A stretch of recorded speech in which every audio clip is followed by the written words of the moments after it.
I'd like to show you guys how to service the Yamaha Grizzly 350 2x4, the two-wheel drive automatic four-wheeler. First thing I like to do, pull the four-wheeler up on the lift. I like to start it up, let it run for a couple minutes, get that oil good and warmed up. It helps that oil flow a little bit smoother out of that engine oil, gets any kind of dirt and debris and particles that is sitting down in that bottom crankcase kind of stirred up, and then allows that those particles to drain with your oil. Also pushes oil through that oil filter, gets some of those particles stuck up into the oil filter, and then that way when you pull the oil filter, all those particles will come off as well. So I'm going to go through, I'm going to show you where that drain bolt is. Like I said, put it in neutral, start it up, let it run for a little bit, pull that drain plug, and then go through. And I like to do about everything else while we're letting that oil drain, and then we can go put the drain plug back in and fill it up with oil. So before I get going on this oil change, I want to let you guys know, I do appreciate you guys' comments, your feedback. Leave those in the comment section below.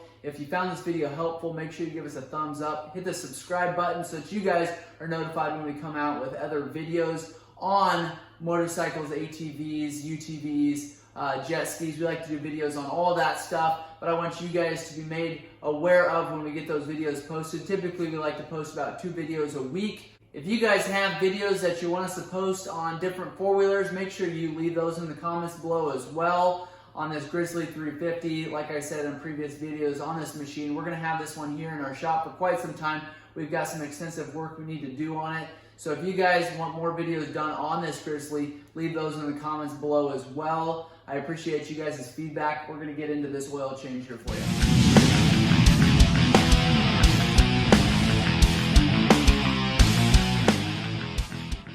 So I told you already, get the four-wheeler warmed up. I'm going to go around and show you where that drain plug is. That way you guys can get that oil draining while you go ahead and finish the rest of the service here. You will see on the left-hand side here, we've got your recoil pull starter. Directly below that is your oil filter. We've got a red oil filter on here. I'm not totally sure which brand it is. I'll leave in the description below some of the oil filters that I like to use, some of the tried and true oil filters that are going to be good for your four-wheeler. Directly underneath that oil filter, you're not going to be able to see it from this angle here, but if I can get underneath it here, I can show you. It's a 14mm drain bolt. Directly underneath your oil filter, you'll see a hole, and it's kind of tucked up in there, so you've got a groove here. It's actually a little bit larger hole than this one that's closer to you, so a little bit farther back than that closer hole is a little bit larger hole.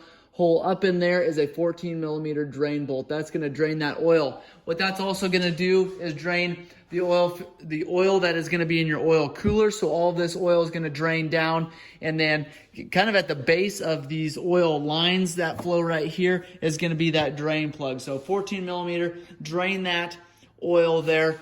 Then pull your oil filter. A couple different ways of doing this. I like to come in from the front here, grab it with a set of oil filter pliers here, unscrew it. The problem with doing that is you're going to drain oil all over your skid plate. So a lot of times what I'll do is actually pull that skid plate. It's a good time to take and clean that up, get all kinds of grass and debris out from in there. A lot of times if you have mud and water that's sitting in this skid plate for long periods of time, it starts rusting that frame. So I like to pull that skid plate off most of the time. That allows you to get in there and clean everything up after your oil is done draining. One thing to note here, here's your VIN number. You want to make sure you've got your correct year. It'll tell you where it's manufactured, the size of your four-wheeler stuff. All the details of your four-wheeler are going to be in this VIN number here. So 10th digit is an A on this one. That means it's a 2010. So oil is draining there. Then what I like to do is go up and get to that air filter, inspect that. A lot of times I'll take and clean that. If you've got a cleanable air filter on there, obviously make sure you let it dry completely before sticking it back in there. And to get to your air filter, on the back of your seat, you've got a little handle here. Pull up on the seat and then pull that out. You kind of pull it back as you go. I've gone over that in a separate video on how to remove that seat. Underneath here is your air filter. So 4 clips. You got 1, 2, 3, and 4 here. And then you can take and pull that cover off of there. And then you've got hoses that will be stuck to this boot here, or kind of shoved through some grommets here. You want to make sure that you don't pull those out of wherever they are underneath here. Go ahead and grab this air filter, lift up on it. Now, these air filters are a little bit funny. I'm not sure why Yamaha did this. I don't think they do this anymore because this was a huge pain in the neck. If these air filters are dirty, which you should be replacing them or cleaning them every time you service your four-wheeler, what you do, pull that. See, it just destroys it when you do this. So I don't know why they did that. So pull that air filter back, and then what you do actually is pull it over top of this lip here. So you can pull it over this lip, or you can pull over this lip, whatever's easier, and kind of just curl it over top of here. And it's not a very fun process. You really feel like you're going to rip that air filter every time. So I like to have at least one of these air filters in stock, because 9 times out of 10, if it's an older four-wheeler like this and been sitting for a while, you grab that to pull that back, you're just going to rip it just like that. So make sure you get that replaced if it's ripped. You don't want to run it if it's got any kind of rip at all. Now, clean that, and I'll give you a link below for the cleaner that I like to use. And then as soon as you get it cleaned and it's completely dried, you can take air filter oil and spray it on there. Make sure you coat it really well, stick it back in there. And the way that you do that, obviously, I'm not going to reuse this, but the way that you do this, stick it down into that groove, make sure it lines up front there, and then you can take and shove that down. Putting this back in, make sure those hoses are where they need to be. It's kind of a little bit harder to do one-handed. These clips get in the way there. Make sure you push those back, otherwise you're not going to be able to get that cap on completely. Push it down there, take those clips, stick them back over top of there, and do the same thing for those front ones. Now that you've got your air filter cleaned, your oil should be about done draining by then. Allow 5-10 minutes to do that.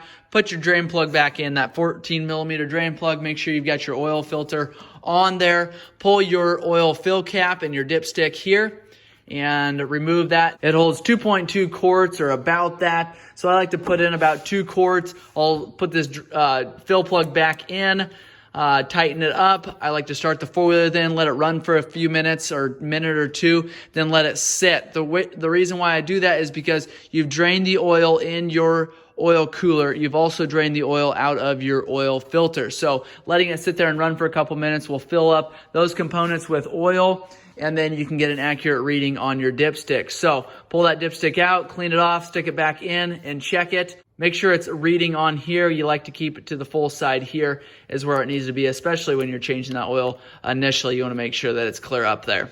Over a handful of rides after changing your engine oil there, it may drop down a little bit. Again, that's the reason why you want to check it every time you ride. You want to make sure that you've got plenty of oil in there. Once you've got that oil filled up, I like to go to the rear end, and sometimes I'll drain the differential oil while I'm draining the engine oil just to save a little bit of time there. But you've got a 6mm Allen plug that's on the bottom of this differential. So make sure you've got a good firm grip on this bottom drain bolt here on this differential. What I do is I'll take and put my socket up there, and then I'll take a hammer and I'll tap on it. What that does is kind of breaks free that drain plug a little bit, and then you can unscrew it. I've never had a drain bolt that I could not get out by doing that, because a lot of times what happens is you push that in there as far as you can get with your hand. It's only in there maybe 1/8 of an inch, and you start turning it, you're going to start rounding off that drain bolt. So if that's the case, if you round that Allen head off of there,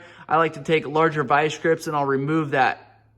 Very, very careful you don't get into that rear differential. That is an aluminum housing there. I do not like to do that. Like I said, I've never had one not come out of there when I do this trick. So you want to make sure that you just do it right the first time. That way you don't have to get vice grips involved. Also, if you did have to get vice grips involved there, make sure you replace that drain plug. Don't reuse that. So adjusting your brakes, I've gone over that in a separate video.